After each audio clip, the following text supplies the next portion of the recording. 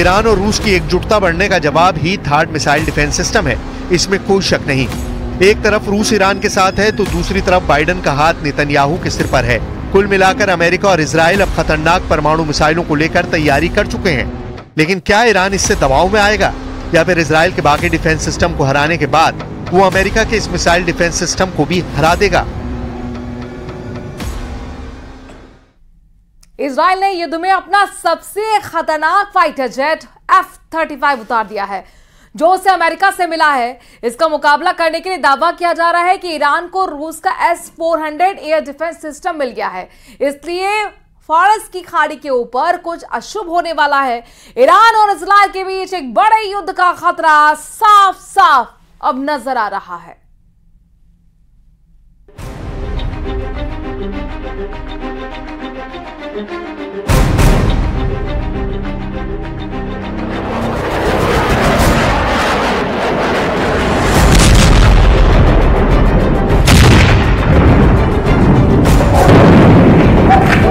Israel ने उतार दिया है अपना सबसे खतरनाक फाइटर जेट F-35, जो उसे अमेरिका से मिला है। इसका मुकाबला करने के लिए दावा किया जा रहा है कि ईरान को मिल गया है रूस का S-400 एयर डिफेंस सिस्टम। इसलिए फारस की खाड़ी के ऊपर कुछ अशुभ होने वाला है।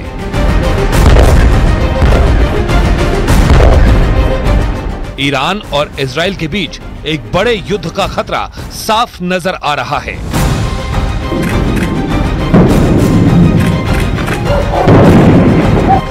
अगर युद्ध हुआ तो F-35 और S-400 इन दोनों की टक्कर जबरदस्त होने वाली है। इस युद्ध में सबसे नए हथियारों के मुकाबले की 100% गारंटी है।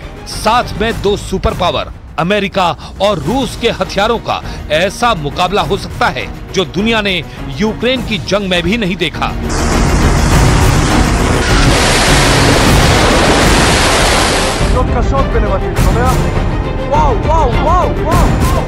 इसमें कोई शक नहीं कि ये युद्ध शुरू हुआ तो यूक्रेन से भी ज्यादा खतरनाक वेपन सिस्टम इस्तेमाल होंगे, क्योंकि अब रूस ने खुल्लम खुल्ला ईरान का साथ देना शुरू कर दिया है। लेकिन दूसरी तरफ बाइडेन है और बाइडेन की पूरी कोशिश है कि इजराइल के हथियारों की धार कम ना हो।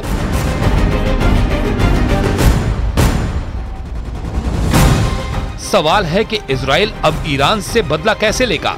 ईरान पर हमला करने के लिए उसके पास टारगेट तो हैं, लेकिन उन पर वार करने के लिए इजराइल के पास सबसे बड़ा हथियार F-35 ही है। दूसरा हथियार इजराइल की जेरिको मिसाइल है, जो 11,000 किलोमीटर तक वार कर सकती है। ऐसी मिसाइल को इजराइल ज्यादा पेलोड यानी विस्फोटक से लैस करके ईरान पर बरसा सकता है। इजराइल के ये दोनों हथियार उसके मजबूत विकल्प हैं, लेकिन इनमें से F-35 को ईरान भेजना बड़ा जोखिम उठाना जैसा है, क्योंकि ईरान भी जानता है कि इजराइल के इस फाइटर जेट को रोकने के लिए उसके पास रूस वाली गारंटी है। अमेरिका और पश्चिमी मीडिया बार बार इस तरफ इशारा कर रहा है कि ईरान को S-400 एयर डिफेंस सिस्टम मिल चुका है, या फिर रूस इसे बहुत ही खुफिया तरीके से ईरान में ऑपरेट कर रहा है।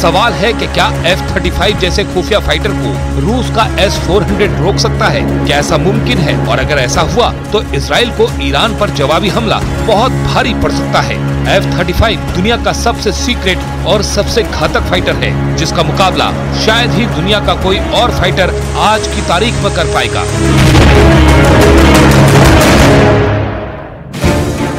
F-35 अमेरिका का स्टेल्थ फाइटर जेट है जो रडार की पकड़ में नहीं आता। यही इसकी सबसे बड़ी खासियत है। ये 5वीं पीढ़ी का फाइटर जेट है। न ही दुश्मन का विमान इसे देख पाता है, न ही उसके रडार इसे ट्रैक कर पाते हैं। F-35 की अधिकतम रफ्तार करीब 2000 किलोमीटर प्रति घंटे है। ये 9 टन बम लेकर उड़ सकता है। अगर इजराइल ने इसे लॉन्च किया तो इसके टारगेट पर ईरान के सीक्रेट अड्डे होंगे, तेल के ठिकाने होंगे, ईरान की लीडरशिप होगी।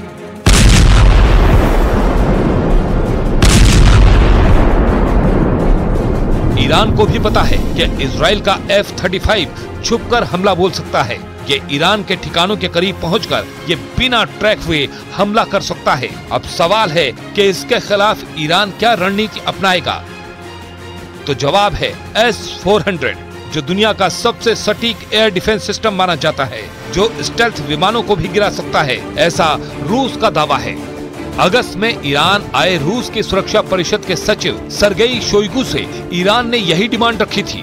ईरान ने रूस से S-400 मांगा था और तभी से ये कयास लगाए जा रहे हैं कि ईरान को S-400 मिल चुका है। ईरान की मांग को लेकर शोइगु ने साफ कहा था कि हम हर क्षेत्र में ईरान से सहयोग बढ़ाने के लिए तैयार हैं। अब समझ लीजिए कि S-400 को लेकर पुतिन ने क्या फैसला लिया होगा। इस तरह की भी रिपोर्ट आई है कि ईरान में S-400 को ऑपरेट रूस के ही टेक्नीशियन और इंजीनियर कर रहे हैं, क्योंकि इतनी जल्दी ईरान की फोर्स इस सिस्टम को बेहतर तरीके से नहीं चला पाएगी।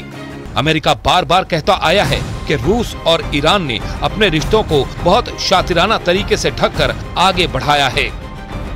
यूक्रेन युद्ध में पुतिन इतनी तबाही कभी नहीं मचा पाते अगर ईरान ने रूस की मदद ड्रोन देकर ना की होती। इसलिए यूक्रेन में रूस के ईरानी ड्रोन बहुत बड़ा मैसेज लगातार दे रहे हैं। इससे साफ जाहिर है कि रूस और ईरान के बीच रिश्ते बहुत ही सीक्रेट रहे हैं। यही वजह है कि ईरान और रूस के बीच संबंधों से अमेरिका बौखलाया हुआ है। एक तरह से अब पुतिन ने युद्ध वाला कंट्रोल ईरान में शिफ्ट कर दिया है।